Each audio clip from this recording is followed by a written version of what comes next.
Welcome again, peeps. Truth Shocks, Part 4, Systemic Demon Spells. When the God spell was manipulated and used to keep the black population in check, it was to move the shackle from hands and feet to brains. By subtle subliminal triggers, it used the traumas of slavery and eons of torment and torture to the black race as a foundation for one of the worst spells that an evil demon would ever conceive. It was a DNA memory spell that resurrected past sufferings to the reality of the descendants of the traumatized race. Please, I will pause just to tell you that science might be able to prove that the memories of these past life events, past lives of progeny, do not live from the memory stores of posterity. They are recorded in the individual and they can be raised to cause conscious or subconscious reactions from surviving generations hundreds of years later. You cannot evolve or advance without DNA memory stores. Every experience is recorded and those of your parents come forward in you at conception. You could evolve to avoid a certain kind of food because it had a destructive effect on your mother. For example, you could have a fear of heights because your father fell from a tree and almost died long before you were born. Let us look at some of the experiences of torture that the black race had to survive and how the God spell was used to bring back the memories to their subconscious and by these dramas create fear and surrender to the victims and especially through their women and mothers of the children. There was a time in history, which was mostly played out in Africa in this case, when white plundering slave merchants would mass rape the African women. This was a cultivated habit that they created over centuries. If you could find one most common theme befitting the white explorations of Africa, it was rape. Men set out to rape first, the way fishermen set out to catch fishes. So, in many cases, it was a free for all frenzy, and there was no one to bring order and human ethics to the equation. This is similar to Columbus meeting with the Taino people and the near genocide that took place because they would not let them rape their females. These were barbaric people. In this case, in Africa, the women fought with everything they had to refuse these white men. Soon, in their anger, the white men brought out cannonballs. People, I'm not joking. The white men brought out cannonballs to put out in the sun until they were fiery hot. Then the women were challenged that it is either our balls or the cannonballs. Many of these proud women chose the cannonball. They were roped to them in a sitting position. This hot cannonball caused them much pain and suffering, but they were forced to stay there until they blistered and they died slow, painful deaths. The law of the cannonball was the law that judged the women that had pride in themselves.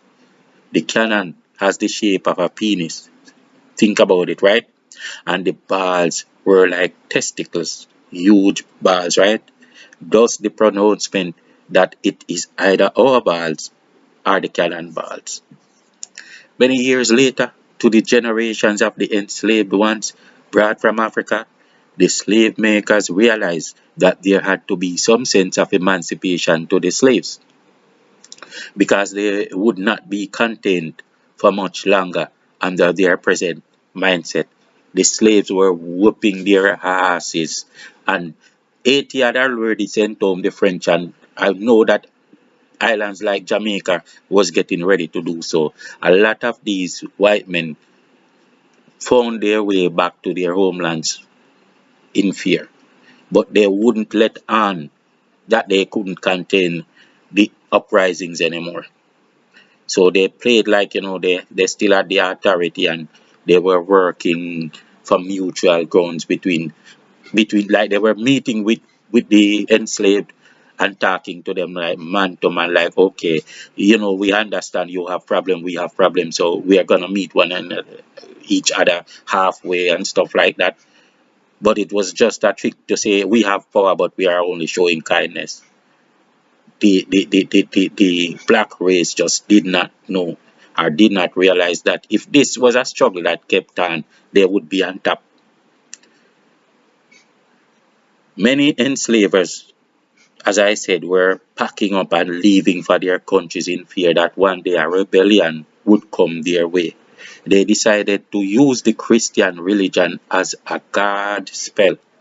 Bartholomew de las Casas, the brother of Christopher Columbus and a very influential member of the Catholic Church. He was a Catholic clergyman, I think. He had done his part with it in his time, like he contributed to the success of this slave thing. He declared that the black race were inhuman and fit for slavery, and that it was more of a privilege for them to be slaves than not, as they would be given a chance for salvation. This itself was a deliberate God spell upon the white subjects at home, as they believed that the black people were Bible people and wanted nothing to do with the evil against God's people. After the God spell used by De Las Casas, the entire dynamics changed and every white person wanted a slave. Some even to give youngsters, like black youngsters, to their children like pet companions to be at their child's beck and call. In some territories, according to law, the white man owned the black woman and could not be chargeable for raping her. As credit to people like De Las Casas and the leaders of the churches, in some territories, only Christians could own slaves, which made sure that the holy ones got reward for their great part in the evil business. In fact, the Roman Catholic Church had a major stake in slavery, collecting handsomely in cash. The Christians were the evilest of slave makers in the history of slavery. I think everybody know that by now. They were the most brutal slave masters and mistresses. This was a time of rape and torture.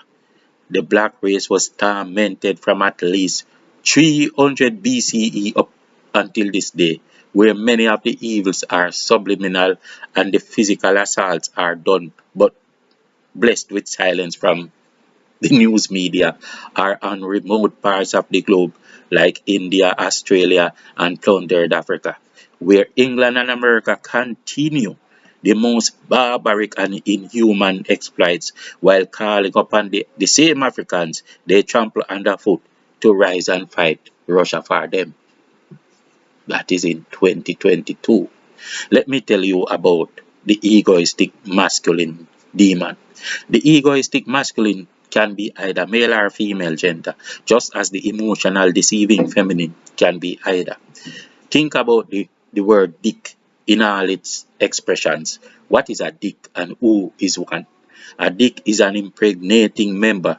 It is the enforcer of a will, and therefore we call it dictatorial. It dictates its own order or will upon the subject. It dictates verbally and physically. It rests upon the spiritual and physical plane. A ravaging rapist dictates his ungodly will. A judge dictates his will upon the subject. And a preacher in church will dictate his will upon you in the name of God, the dirty dictator. So, as the rapist dictated that will, the preacher also dictates his will. A dick has its testicles, or we can call it testaments to make it sound holy, like Bible people do. There was a man who raped a young schoolgirl, but she was afraid to tell anyone, for the evil dude would follow her secretly and then expose his testaments to her as a threat that more abuse would happen if she spoke a word. She surrendered to the dick, and even to the degree that he had her accepting his will over and over again for 3 long years. He told her he loved her and he would protect her, just as the pastor promises the protection of thy rod and thy staff, and she got pregnant. As the girl child was impregnated by that physical abusive testament, her mind was also impregnated by that dictating will. So she obeyed, she surrendered, and she obeyed. He told her to fear him and keep silent, just as how the church tells the children of those that suffer the horrific fear to surrender. The ones who did not suffer, looking at those same symbols and hearing the same dictatorial speeches about the testament will be positively affected. And those are like the white people. It is not in their DNA, so it suggests nothing adverse to them. For the sorcerer will speak two different meanings simultaneously to two different people. So when he comes to speak on the pulpit and he makes the one speech, it says two different things. It speaks to one person and another person in two different language, although it was one speech. So the little victim surrendered and accepted it as her fate. Just as they physically rape and ravage an entire people across millenniums, abusing billions. I use the word billions and not millions. You realize that? Because if I it's so hard even to tell you how far this thing is coming and how many people they murdered, because you keep having this image of millions and this image of 500 years and things like that, when it is absolutely not so. They ravage across millenniums. They abuse billions across the ages. They ravage their descendants by using these memory spells. And so they tell your subconscious that the same way they impregnated your body with the physical testicles and canons, they will now impregnate your mind with scriptural canons and testaments. If I see a Jamaican set up a wood fire and place a roasting breadfruit on top of it, he will not have to tell me what his intentions are.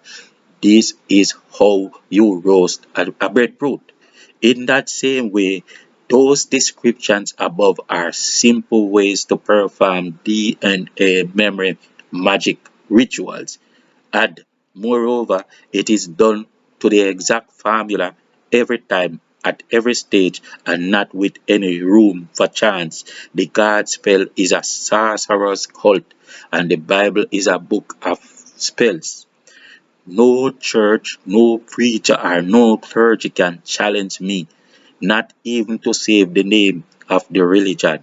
It is a demonic God spell, and I am not saying what I don't know, obviously. The black women say they will surrender to and marry Jesus. They surrender. They say they stay faithful to the two testaments, and we all know that testaments are testicles. They bow to the testaments and surrender their children to the testaments. Demonic beastly priests of the gospel religion abuse women, children, and even men in the spell of the testament.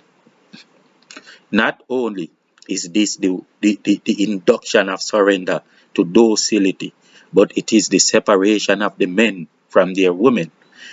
The women, in fear, choose the rod of the master. The master hisses to them in a subliminal way that his rod and staff will comfort them, and they bow in subconscious fear, the fear from their ancestors inside of them. On the other hand, the white woman hears the same God spell and reacts differently because they are impervious to that particular spell. What was the purpose of forcing the enslaved to convert to Christianity, or else? The gospel was constructed to cause the black masses to subject and bow to the image of a white lord. The gospel was constructed to cause the black masses to subject and bow to the image of a white lord. A lord is a member of the British aristocracy, and the, though, and thine are not in the African languages. He was to view this image as the symbol of greatness.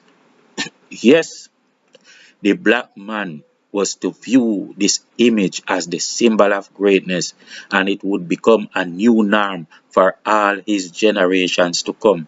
His children would not be able to perceive outside of this order, and his woman was already taken by sex demon magic that made her stay in awe of the white man, hating and demeaning the black man for fear of the white man.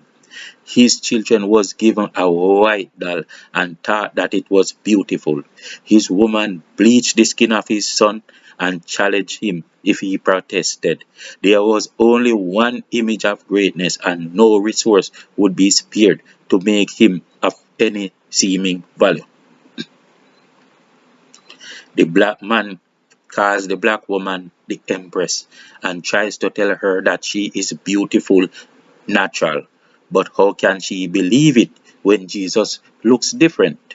The black woman is told to suffer his children to go unto Jesus and sit upon his lap, that thy rod and thy staff will do comfort her.